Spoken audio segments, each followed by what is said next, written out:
Hello, good morning everyone. ये जो coordination compound का 7वां पार्ट है और ये वैसे इस चैप्टर का अपन लास्ट पड़ाव में है। जो अपना टॉपिक है आज का, आपको लास्ट टाइम याद दिलाया गया था, बॉन्डिंग इन कोऑर्डिनेशन कंपाउंड। आप इसको हिंदी में भी एक बार नोट करें। उप सहसंयोजक यौगिकों में बंधकता, यानी कि उप सहसंयोजक यौगिक जो अब तक हमने स्ट्रक्चर वगैरह देखी है वो कैसे कैसे बॉन्ड बनाते होंगे। जैसे कि आपको हमने याद दिलाया था कि इस चैप्टर में अपन वीबीटी और सीएफटी, ये जो शुरू के 2 पॉइंट हैं, वीबीटी और सीएफटी ही 2 करेंगे। जैसे कि वीबीटी का जो फुल फॉर्म है बैलेंस बॉन्ड थ्योरी, यानी कि संयोजकता बंध सिद्धांत, जो पोलिंग द्वारा दी गई थी, इसके बारे में अपन पहले आपको लास्ट पार्ट में थोड़ा सा चर्चा कर चुके थे। तो पहले आप इसकी पोलिंग द्वारा दी गई है, ये वाली बात याद रखना है। अब वीबीटी क्या है? बैलेंस बॉन्ड थ्योरी आपने 11th क्लास के 4th चैप्टर केमिकल बॉन्डिंग में भी अपने थोड़ा थोड़ा बताया आपको। तो यहाँ जो फर्स्ट टॉपिक है इसका कि केंद्रीय धातु परमाणु में SPDF, ये जो एफ नहीं, ये जो 3 प्रकार के कक्षक होते हैं जो लिगेंडों की संख्या के बराबर ही होंगे, पहली बात। उसके बाद धातु परमाणु से SPD जो रिक्त कक्षक हैं वो लगभग समान ऊर्जा के होते हैं, जैसे कि संकरण की परिभाषा में जो बताया गया है वही फंडा यहाँ पर भी अपन संकरण वाली चीज़ें, संकरण की फीलिंग आएगी अपने को, संकरण की ही चीज़ें यहाँ पर पढ़ने वाले हैं अपन, वही चीज़ें यहाँ पर अपने को सेम एज देखने को मिलेगी। ठीक है। और जो इसका लास्ट टॉपिक था वो यही कहना चाहते थे अपन कि ये जो है आपके सामने कि ये आंतरिक संकुल और बाह्य, है ना, निम्न चक्रण और उच्च चक्रण, ये क्या चीज़ है। अब ये चीज़ें अपने को एग्जाम्पल के माध्यम से समझनी पड़ेगी कि उच्च चक्रण निम्न चक्रण का क्या मतलब है, बाह्य संकुल आंतरिक संकुलन क्या होते हैं। ठीक है, तो इनमें कैसे कैसे इन चीज़ों का फर्क पड़ता है। उससे पहले मैं आपको एक जो अपने पास प्रॉब्लम फेस हो रही थी, हाँ, जो प्रॉब्लम फेस हो रही थी आपके पास, ये एग्जाम्पल था एक जिसकी ऑक्सीडेशन नंबर निकालने में और इसके नाम लिखने में कुछ दिक्कतें आ रही थी। देखो, ऑक्सीडेशन नंबर निकालने के लिए ये तो अपने स्थिति समावता का एक एग्जाम्पल लिया था। यहाँ पे मैं बता दूँ, ये थोड़ा सा लेंदी पड़ रहा था, बड़ा पड़ रहा था, कॉम्प्लेक्स, कोई इशू नहीं है। बट यहाँ जो कोबाल्ट है ये और ये इनके जो बीच में ये लिगेंड जुड़ा हुआ है इमिडो, और ये जो पर ऑक्सीडो O2, ये यहाँ पर एक सेतु लिगेंड का रोल निभा रहे हैं। और सेतु लिगेंड के बारे में आप जानते हो कि क्या फंडा है, लेकिन ये जो O2 लिगेंड है इसका कंसेप्ट समझो। देखो, O2 अगर आपका O डबल बॉन्ड O, इस प्रकार से ये O2 जो है ये पाई बॉन्ड के साथ, यानी पाई बॉन्ड देता है ना केंद्रीय परमाणु को, मेटल को, तो भी ये क्या करता है, पाई बॉन्ड देगा तो इसका कोई चार्ज नहीं होगा। उस समय O2 का चार्ज क्या लेंगे अपन, 0 लेंगे। लेकिन यही O2 अगर देखो, इसका जो नॉर्मल चार्ज होता है ना O2 का परऑक्सी में, वो तो -2 होता है। क्या होता है? -2 होता है।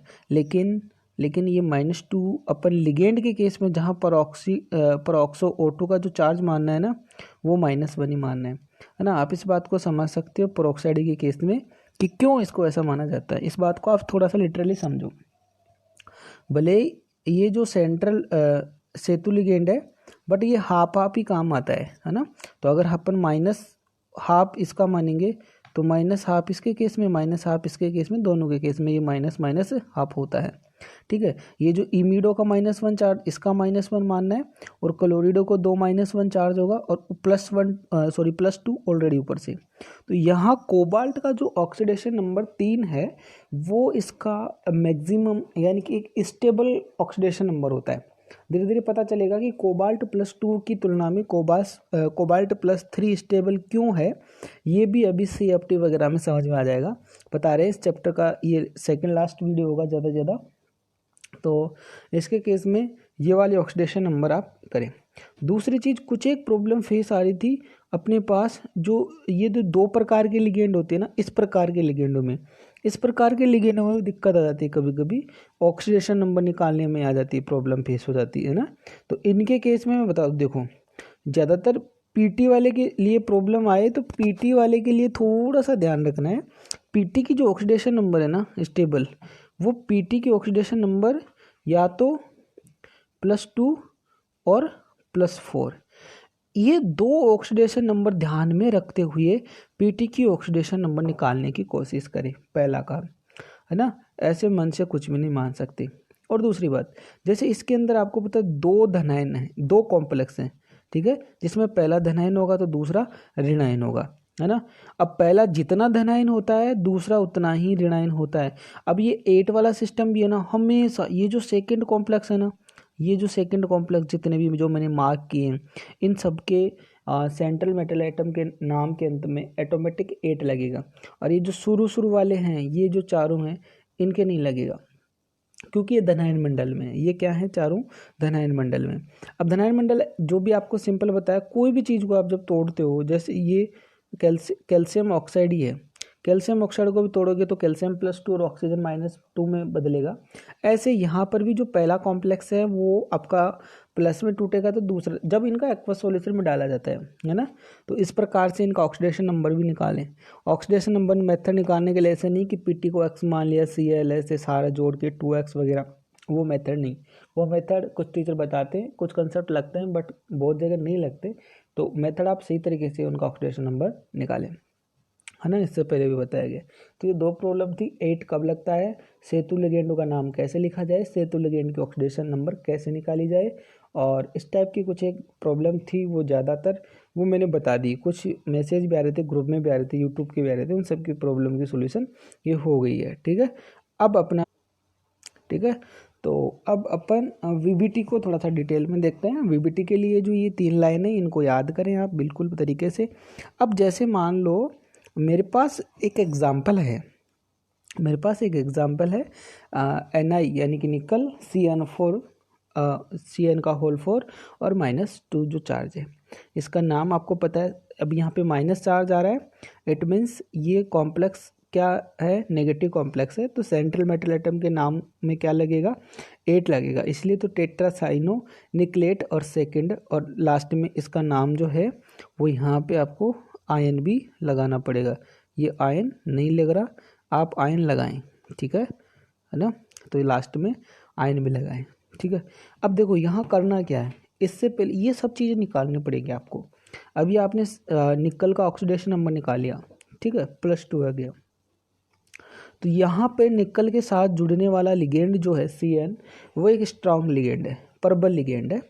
अब परबल लिगेंड कौन होते हैं, परबल लिगेंड बहुत सारे होते हैं। परबल लिगेंड में आपका कार्बन, जो आपका कार्बोनिल है, परबल लिगेंड है।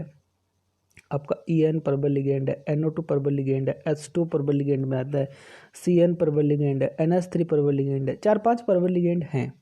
इसकी एक सीरीज भी है ना, इलेक्ट्रो श्रेणी के आधार पर, वो CFT में काम आती है, वो भी बताएंगे। लेकिन इन बात का ध्यान रखना, मैं तो आपको डायरेक्टली कंसेप्ट ऐसा बताऊंगा, ऐसे ट्रिक बताऊंगा कि आप कंफ्यूज नहीं होगे कभी कि ये क्वेश्चन अपना गलत हो सकता है। और यही क्वेश्चन आया था अभी 2020 के अंदर, जो फर्स्ट डिवीजन में बताया गया था। बहुत सिंपल क्वेश्चन आते हैं इस चैप्टर से, बहुत ही अच्छा चैप्टर है, इस बात का ध्यान रखना। तो अब देखो इसके केस में क्या करना है आपको, जैसे एग्जाम्पल दे रखा है, इस एग्जाम्पल में पूछ लेगा कि इसकी ज्योमेट्री कैसी होगी, है ना। ये स्क्वायर पिरामिडल क्यों बन रहा है, इसका संकर्ण कैसा है, ये आंतरिक संकुल है या बाह्य संकुल है, आंतरिक है तो क्यों है, DsP2 यानी कि इस प्रकार का संकर्ण क्यों दे रहा है। देखो ये 2 एग्जाम्पल समझते हैं ना, तब जाके ये और भी अच्छे से समझ में आता है। वो कैसे, जैसे ये वाला एग्जाम्पल जो है, इसकी ऑक्सीडेशन नंबर यहाँ पे निकल की +2 है, ठीक है, पहली बात निकाल ली। लिगेंड जो है मैंने कहा कि ये प्रबल क्षेत्र लिगेंड है। अब प्रबल क्षेत्र लिगेंड क्या करा सकता है, अभी जो आपने वर्ड पढ़ा था ना वहाँ पे, निम्न चक्रण और उच्च चक्रण, लो स्पिन और हाई स्पिन, उनका क्या अर्थ है, जिसके कारण ये NH2 के 3D कक्ष के इलेक्ट्रॉनों का युग्मन करा देता है, और निकल की यहाँ पे जो ज्योमेट्री बनाएगा वो वर्ग समतलीय बनाएगा, स्क्वायर प्लेनर। देखो क्या, जैसे सिंपल निकल का परमाणु क्रमांक क्या होता है, जैसे 3D में कितने इलेक्ट्रॉन होते हैं, 8 होते हैं। 4s में कितने हैं, 2 होते हैं। 4p खाली है, 4d भी खाली है ही नहीं, अभी जरूरत ही नहीं पड़ेगी इसकी। अब देखो अगली स्टेप क्या करनी है आपको, Ni+2 यानी कि निकल +2 आयन का आपको एक इलेक्ट्रॉनिक कॉन्फ़िगरेशन के आधार पर लिखो। ध्यान रखना कभी भी किसी भी परमाणु के जब इलेक्ट्रॉन त्यागे जाते हैं, किसी भी परमाणु के जब इलेक्ट्रॉन त्यागे जाते हैं तो सबसे पहले क्या करना है, किसी भी परमाणु के इलेक्ट्रॉन त्यागे जाएंगे तो सबसे पहले एस कक्षक से इलेक्ट्रॉन त्यागे जाते हैं। कहाँ से त्यागे जाएंगे, एस से। उसके बाद अगर कम पड़ते हैं तो फिर डी से, है ना।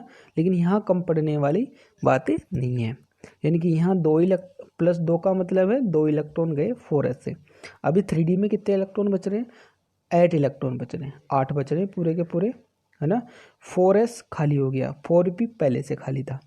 अब देखो क्या सिस्टम है, अब अपन बात करें इस कॉम्प्लेक्स की। कॉम्प्लेक्स ये कहना चाहता है, कॉम्प्लेक्स का कहने का अर्थ ये है कि CN एक परबल लिगेंड है।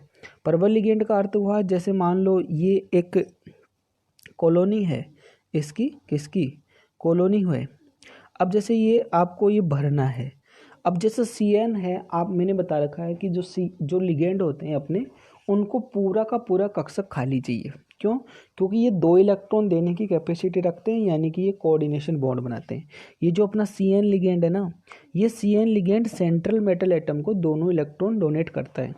तो दोनों इलेक्ट्रॉन डोनेट करता है तो कहाँ डोनेट करेगा, डोनेट करने के लिए केंद्रीय परमाणु के पास क्या क्या कंडीशन होनी चाहिए, उसके पास वो कक्षक रिक्त होना चाहिए। क्योंकि उसमें 1 इलेक्ट्रॉन हुआ तो ये नहीं जाएगा, क्योंकि आप ये बात अच्छे से जानते हो कि एक कक्षक में ओनली 2 ही इलेक्ट्रॉन रह सकते हैं, और जब ऑलरेडी लिगेंड अपने को दोनों इलेक्ट्रॉन दे रहा है तो फिर इलेक्ट्रॉन पहले से कक्षक में नहीं रह सकता, वो तो खाली होना चाहिए। अब बात ये आ जाती है कि CN जो लिगेंड है, सपोज दैट ये कोई दादा भाई डॉन है कोई, ठीक है, तो ये स्ट्रॉन्ग है, तो ये जो पहले से विद्यमान जो कॉलोनी है उसमें से इसको क्या लगा कि यहाँ पे 2 लोग अकेले अकेले रह रहे हैं, तो ये क्या करेगा कि भाई तुम शिफ्ट हो जाओ, यहाँ पे जगह खाली करो। तो ये क्या कराएगा, जो 8 लिगेंड है उनमें से 3 कक्षक तो पहले से युग्मन थे, ये जो 2 इलेक्ट्रॉन अलग अलग थे ना, उनको भी ये इसी कक्षक में क्या करा देगा, युग्मन करा देगा। इसको बोलते हैं युग्मन। क्यों करा देगा, क्योंकि CN एक परबल लिगेंड है। और इस बात को अपन क्या बोलते हैं, इस बात को बोलते हैं निम्न चक्रण लो स्पिन। इसको बात को क्या बोलते हैं, निम्न चक्रण लो स्पिन, इसी बात को बोलते हैं, ठीक है। अब देखो खाली करा दिया तो एक CN लिगेंड तो भैया 3D में ही चला गया, डी का जो एक कक्षक खाली था तो एक CN तो उसी में चला गया। अब जो दूसरा लिगेंड है CN का वो S खाली है, S में चला गया। तीसरा लिगेंड इसका 4p खाली था, चौथा लिगेंड भी कहाँ गया, P में ही जाएगा। कोशिश जहाँ तक होती है सब केंद्रीय परमाणु के नाभिक के नज़दीक जाने की कोशिश करते हैं, ठीक है। तो जिसको जितना जाना था वो गया, ठीक है। अब बात किसकी आ रही है कि आपके जैसे आपने VBT में पढ़ा कि ये जो चारों के चारों कोऑर्डिनेशन बॉन्ड बने, उनमें कौन कौन से कक्षक काम आए, कौन कौन से कक्षक मिश्रित होकर संकरण का निर्माण करें। जैसे कि आपको पता चल रहा है इस स्ट्रक्चर को देख के, इन डिब्बों को देख के, कि संकरण के लिए आपके पास एक तो D कक्षक काम आया है, एक S कक्षक काम आया है और 2 P कक्षक काम आए हैं। तो जाहिर सी बात आप क्या बोलोगे संकरण के केस में, इस संकरण को आप जो कक्षक काम आ रहा है उसी के नाम से संकरण जाना जाएगा। तो संकरण क्या हो जाएगा, इसका संकरण हो जाएगा, तो इस चारों को मिला के संकरण हो जाएगा भैया इसका DsP2। क्या हो जाएगा इसका संकरण, DsP2। क्यों, क्योंकि संकरण में तो जो कक्षक काम आ रहा है वो हम उसी का नाम लेते हैं, ठीक है। तो यहाँ पे देखा गया है कि यहाँ पे इसका संकरण कौन है, DsP2। अब DsP2 क्यों है, जैसे 4 बॉन्ड होते हैं वहाँ पे कभी कभी अपन sp3 भी लेते हैं, लेकिन वहाँ लेंगे ना जब S का एक कक्षक और P का 3 काम आएगा। यहाँ पे एक D का, एक S का और 2 P का काम आ रहा है, इसलिए हम इसका सिंपल नाम क्या बोल दिया, DsP2। और अब देखो इसको एक नाम क्या पड़ गया कि यहाँ पे ये लो स्पिन है, निम्न चक्रण दिया। निम्न चक्रण का रीजन क्या है, CN एक परबल क्षेत्र लिगेंड है। साथ ही इसका एक नया नाम और निकल के आ रहा है, इसको आंतरिक संकरण भी कहते हैं। क्या नाम बोलेंगे, आंतरिक संकरण। यानी कि ये जो आपका बाह्य कोश था 4s, लेकिन जाने वाला जो उपसंयोजक बंध है वो 3D में भी प्रवेश करा, इसलिए ये आंतरिक कोश में इसका बॉन्ड बन रहा है, कोऑर्डिनेशन बॉन्ड, इसलिए इसको एक आंतरिक संकरण, इंटरनल कॉम्प्लेक्स के नाम से जाने जाएंगे। अब ध्यान दो, इसकी बहुत कुछ प्रॉपर्टी देखनी है, लेकिन ध्यान दो जो DsP2 मैंने पहले ही बताया था आपको एक बार, जो DsP2 संकरण प्रदर्शित करेंगे वो वर्ग समतलीय ज्यामिति देंगे। क्या देंगे? वर्ग समतलीय ज्यामिति देंगे। जैसे कि ये मैंने स्ट्रक्चर बना रखी है, ये वर्ग समतलीय ज्यामिति है इस एग्जाम्पल के केस में, है ना। ये टेट्राहेड्रल नहीं है, टेट्राहेड्रल sp3 वाले देंगे। अब साथ ही देखो इसके चुंबकीय गुणधर्म, और जो वर्ग समतलीय होंगे उनका बॉन्ड एंगल जो होगा वो 90 डिग्री होगा। कितना होगा? 90 डिग्री इनका बॉन्ड एंगल होगा। अब देखो इनकी चुंबकीय गुण, जैसे आज एक प्रॉब्लम में एक क्वेश्चन आया था कि सर चुंबकीय गुण में जो प्रतिचुंबकीय और अनुचुंबकीय होते हैं उनका क्या सिस्टम है। जो बता दूं आपका, जो प्रतिचुंबकीय होते हैं, प्रतिचुंबकीय केस में क्या होता है, यानी कि चुंबकीय गुण प्रदर्शित करना। अब चुंबकीय गुण वही प्रदर्शित करेंगे जिनके पास अनपेयर्ड इलेक्ट्रॉन होता है, यानी कि अयुग्मित इलेक्ट्रॉन होते हैं। और आपको इस स्ट्रक्चर में कहीं पर भी अयुग्मित इलेक्ट्रॉन दिखाई नहीं दे रहे हैं, यानी कि ये वाला एग्जाम्पल अब आपका चुंबकीय गुण प्रदर्शित नहीं करेगा। तो अब ये कौन सी गुण प्रदर्शित करेगा? ये आपका प्रतिचुंबकीय कहलाएगा। क्या कहलाएगा? ये आपका प्रतिचुंबकीय कहलाएगा। ठीक है, प्रतिचुंबकीय तब होता है जब सारे के सारे इलेक्ट्रॉन युग्मित होते हैं, यानी कि पेयर्ड इलेक्ट्रॉन होते हैं। तो ये भी आपका एग्जाम्पल कौन सा है? प्रतिचुंबकीय के नाम से ही जाना जाएगा। और भी इसकी स्ट्रक्चर आपको देखने को मिल रही है कि इसकी ज्यामिति वर्ग समतलीय है, बंद कोण 90 डिग्री का है, प्रकृति कैसी है? प्रतिचुंबकीय है, डायमैग्नेटिक है, क्योंकि ये चुंबकीय गुण प्रदर्शित नहीं करेगा। क्यों नहीं करेगा? क्योंकि जो इसकी कॉम्प्लेक्स स्ट्रक्चर है उसमें एक भी अयुग्मित इलेक्ट्रॉन नहीं है, सारे के सारे इलेक्ट्रॉन युग्मन है। और सारे के सारे इलेक्ट्रॉन युग्मन होते हैं तो आपको पता है उनका जो आवेश है वो कैंसिल हो जाता है, +½ और -½ के कारण। ये वाली बातें आप पहले से ही थोड़ा थोड़ा समझते हो, MOT वगैरह में, VVT में ऐसी चीज़ें अपन ने थोड़ी थोड़ी पढ़ ली है पहले से। ठीक है, अब देखो इससे इसका मिला जुला एक एग्जाम्पल है नया। इसमें दे रखा है इसने क्या कि यहाँ पे एग्जाम्पल था NiCl4-2 टेट्रा, यहाँ पर भी आप आयन लगाना ना भूले। ठीक है, तो यहाँ पे एक एग्जाम्पल दे रखा था टेट्रा क्लोरो निकलेट सेकेंड। अब देखो यहाँ पर भी निकलेट ही लगेगा, क्योंकि कॉम्प्लेक्स आयन के ऊपर क्या है? कॉम्प्लेक्स आयन के ऊपर नेगेटिव चार्ज है, और जहाँ पे नेगेटिव चार्ज होता है वहीं पे अपन क्या लगाते हैं? 8 लगाते हैं। ठीक है, तो टेट्रा क्लोरो या टेट्रा क्लोरिडो निकलेट सेकेंड और आयन, आयुपेसी नाम। लेकिन अब जो Cl लिगेंड है वो एक ब्रोमो, Cl, ये बहुत सारे SN-CnC इस प्रकार के जो लिगेंड है ये दुर्बल लिगेंड होते हैं, यानी कि ये दूसरी कॉलोनी में आकर इतना तांडव नहीं मचाते, है ना। ये इनकी कैपेसिटी नहीं है जगह खाली कराने की, या किसी को युग्मन कराने की। जगह खाली का मतलब है कक्षक से ये इलेक्ट्रॉन मतलब शिफ्ट नहीं करा सकते किसी को, ये इनकी बस की बात नहीं है। ये आगे चले जाएंगे, है ना, इनकी बस की बात नहीं है इतने अंदर तक घुसने की। ठीक है, तो इसका मतलब आप नॉर्मल ये समझो कि जो Cl है एक दुर्बल क्षेत्र लिगेंड है, प्रबल नहीं है। यानी कि देखो अभी आपको पता है वही निकल की ऑक्सीकरण अवस्था कितने निकल के आ रही है? +2। ठीक है, मैंने कहा Cl एक दुर्बल लिगेंड है। ठीक है, तो इसलिए ये Na+2 में जो 3D कक्षक के इलेक्ट्रॉन है, कौन से? ये वाले 3D कक्षक के जो इलेक्ट्रॉन है, इन इलेक्ट्रॉनों का क्या नहीं करा पाएगा? युग्मन नहीं करा पाएगा। ठीक है भाई, नॉर्मल जो निकल का आपको लिखना है वो तो यही लिखोगे, चाहे वो वाला एग्जाम्पल हो चाहे ये वाला एग्जाम्पल हो। ठीक है, अब निकल +2 के केस में भी आप इलेक्ट्रॉन कॉन्फ़िगरेशन यही बनाना है आपको, है ना, कि जो 2 इलेक्ट्रॉन देने थे वो आपने S से दे दिए। ठीक है, अब S में यहाँ पे कुछ नहीं है, 4s में कुछ नहीं है, 4p में कुछ नहीं है।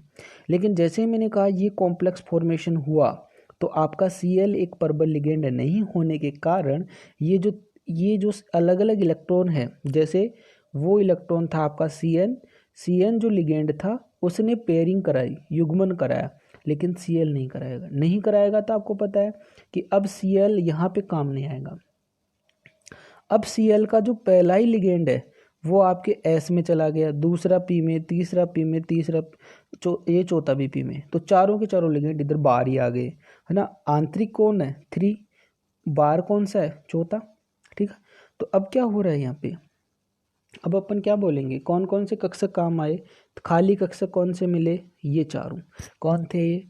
S और P। तो क्या है ये क्या है, ये चारों कक्षक मिलकर किसका निर्माण कर रहे हैं, sp3 का, कि यहाँ पे एक S काम आया है और यहाँ पे 3 P काम आए हैं, इसलिए इसको अपन क्या बोलेंगे, sp3 बोलेंगे। अरे बस समझे क्या बोलेंगे, इसको sp3 बोलेंगे। और जहाँ पर मैंने पहले ही बोल दिया था आपको sp3 आएगा, वहाँ पे संकरण क्या होगा, चतुष्फल की, sp3 का सॉरी ज्योमेट्री कैसी होगी, चतुष्फल की टेट्राहेड्रल ज्योमेट्री होगी। और टेट्राहेड्रल ज्योमेट्री के केस में आप बचपन से जानते आ रहे हो कि जो इसका बॉन्ड एंगल होता है वो 190/28 रेडियन होता है। और इसमें चुंबकीय गुण प्रदर्शित करने की क्षमता कैसे आई, मैंने अभी कहा कि चुंबकीय गुणों कौन प्रदर्शित करेंगे, जिन कॉम्प्लेक्स में अयुग्मित इलेक्ट्रॉन बचते हैं वो चुंबकीय गुण प्रदर्शित करेंगे। तो अब मुझे बताओ जरा कि यहाँ पे कितने अयुग्मित इलेक्ट्रॉन हैं, 2 इलेक्ट्रॉन नजर आ रहे होंगे आपको, ये देखो 2 अयुग्मित इलेक्ट्रॉन है यहाँ पे, यानी कि ये वाला कॉम्प्लेक्स चुंबकीय गुण प्रदर्शित करेगा, ये वाला कॉम्प्लेक्स चुंबकीय गुण प्रदर्शित करेगा। देखो इसकी ज्योमेट्री देखो, ये इसकी ज्योमेट्री है, इस वाले एग्जाम्पल की ज्योमेट्री क्या है, इस वाले एग्जाम्पल की ज्योमेट्री आपको नज़र आ रही है, ठीक है। और उसके बाद में इस वाले एग्जाम्पल की ज्योमेट्री नज़र आई, इसका संकरण sp3 समझ में आया, इसकी जो बॉन्ड एंगल है वो आपको पता चल गई। हाँ, चुंबकीय प्रवृत्ति कौन सी होगी, इसकी अनुचुंबकीय होगी, क्योंकि इसमें 2 अयुग्मित इलेक्ट्रॉन है, ठीक है। तो ये सब आप इसलिए उतारें। अब देखो, अब ये आपने दोनों चीज़ पढ़ी, अब क्वेश्चन कैसे आएगा वो समझो। मेन बात तो क्वेश्चन ऐसे आएगा, जैसे एक एग्जाम्पल है ना, हाँ, तो अब बात ये आती है कि क्वेश्चन कैसे बनता है। इनके ऊपर जो क्वेश्चन बनने वाला है वो वाली बात, जो फीलिंग है उसको आप पहले ज़रूर समझे।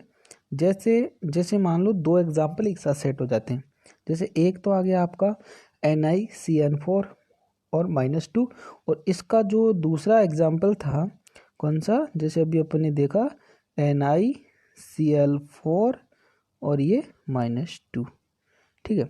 ये 2 एग्जाम्पल आपके पेपर में आएंगे।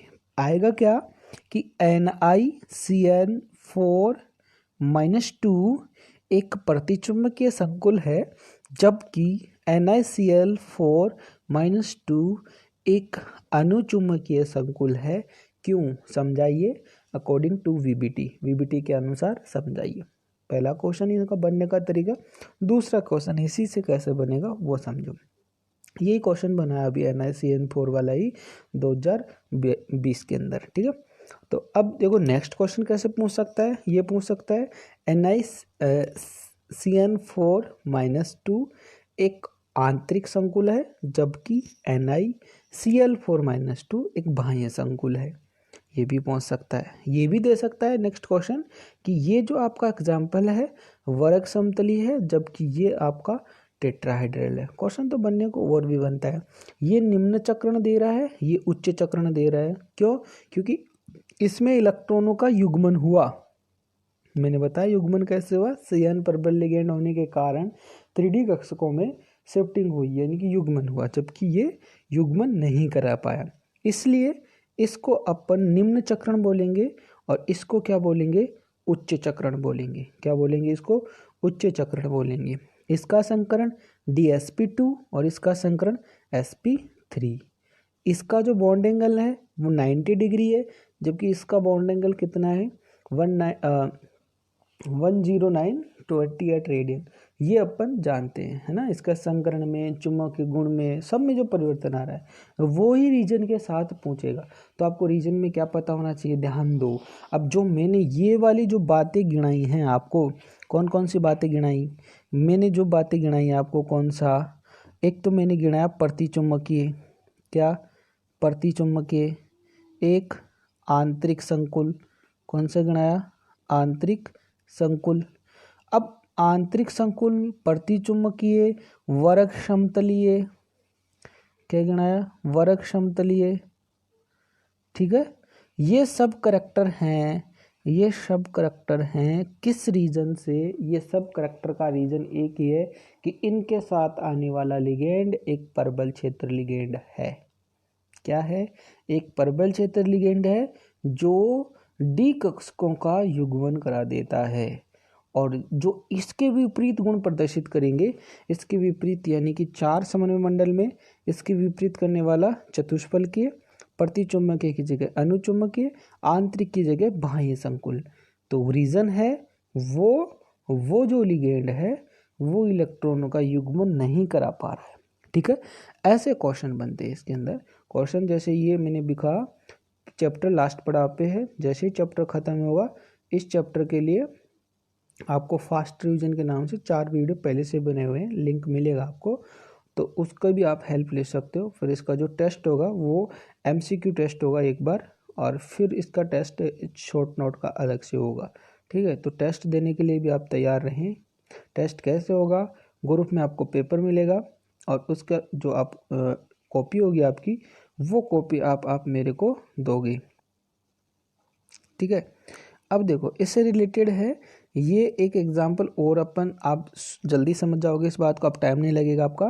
हेक्साअमीन कोबाल्ट, ये समन्वय संख्या 6 के एग्जाम्पल लिए हैं अपन ने। क्या ले रहे हैं, समन्वय संख्या 6 के एग्जाम्पल, सेम टू सेम, लेकिन इनमें माथापड़ी कम है। क्या, इनमें एक तो ज्योमेट्री से लेके कोई क्वेश्चन नहीं बनेगा। क्यों, क्योंकि चाहे संकर्ण DsP2 हो, चाहे sp2 sp3d2 हो, दोनों में ऑक्टाहेड्रल ज्योमेट्री बनेगी, ये तो फिक्स है। इनमें ज्योमेट्री चेंज का क्वेश्चन नहीं बनेगा। हाँ, लेकिन इनके अंदर क्वेश्चन जो बनता है वो चुंबकीय प्रतिचुंबकीय से रिलेटेड बन सकता है। एक बात तो ये है, चुंबकीय और आंतरिक और बाह्य संकुल से बन सकता है, ये वाले क्वेश्चन इनसे बन सकते हैं। ठीक है, तो जैसे कि मैंने अभी कहा आपको कि ये आपका एक एग्जाम्पल है हेक्साअमीन और आपका कोबाल्ट, और ये थर्ड आयन जो लिया गया है। लेकिन यहाँ पर भी अगर आप नाम लिखोगे तो आयन लगाओगे।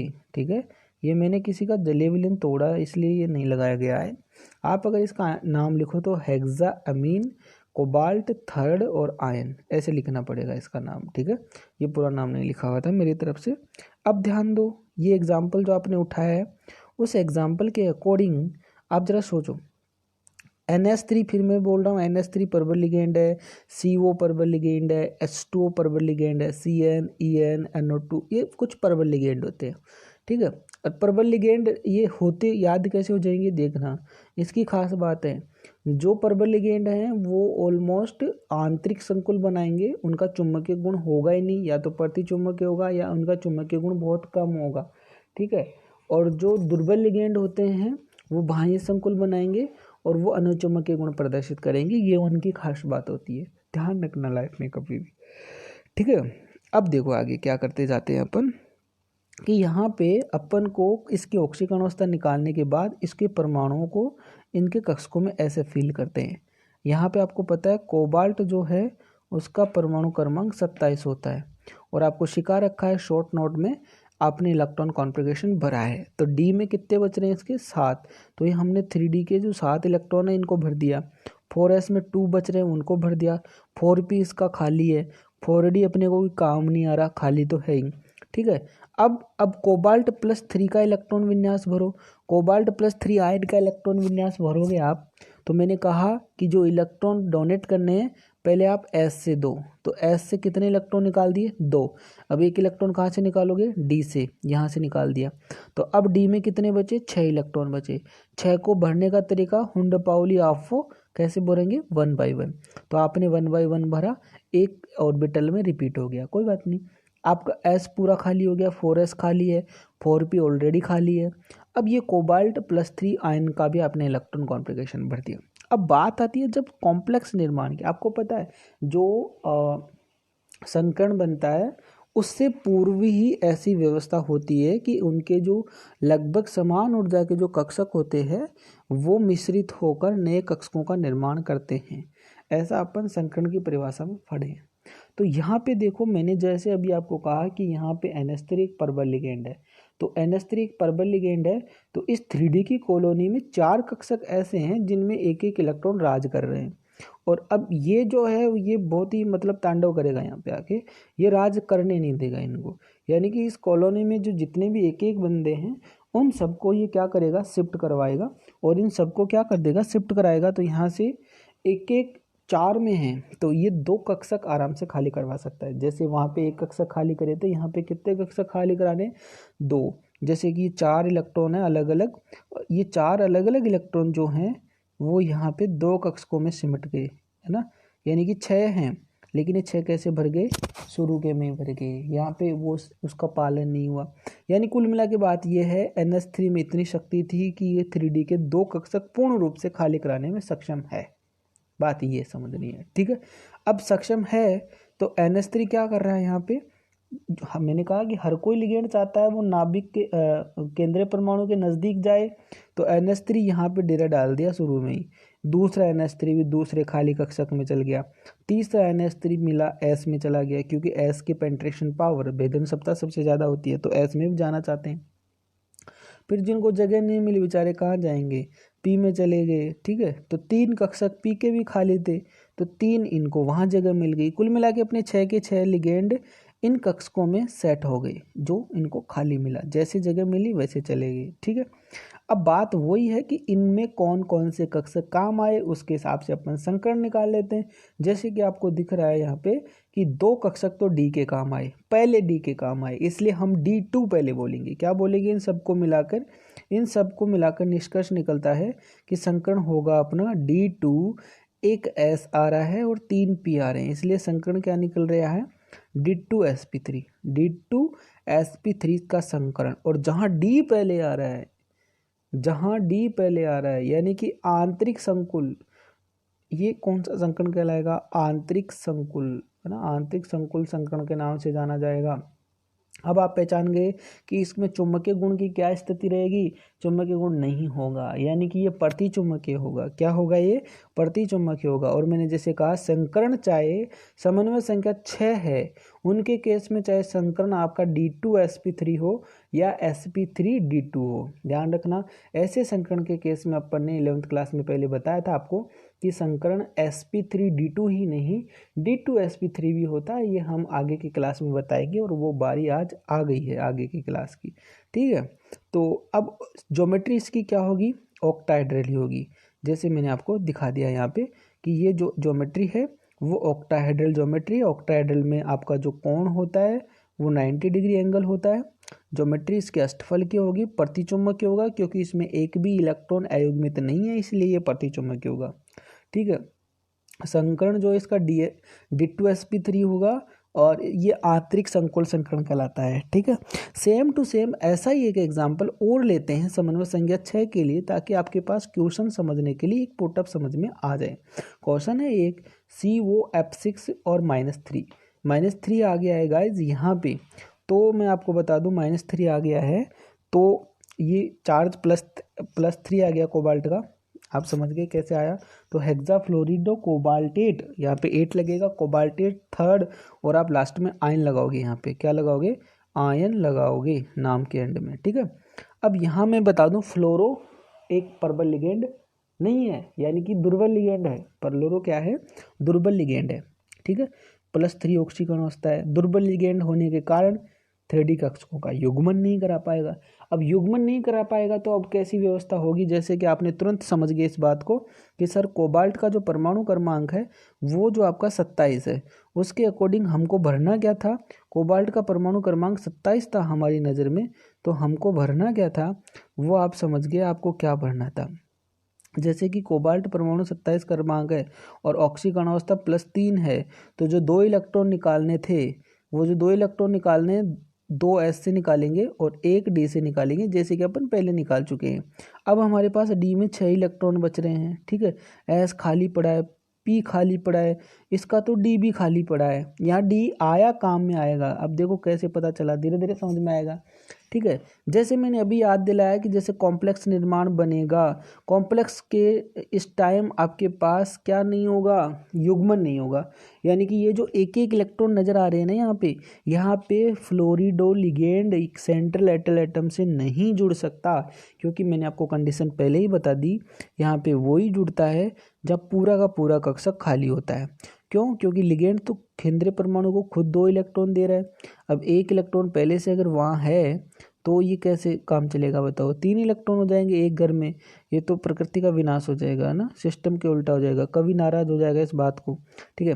तो अपन ऐसा काम ही क्यों करेंगे, जगह है आगे, ठीक है। तो एक इलेक्ट्रॉन कहाँ जाएगा, पहला अपना S में जाएगा क्योंकि 4s खाली है, तो पहला जो लिगेंड है वो 4s में चला गया।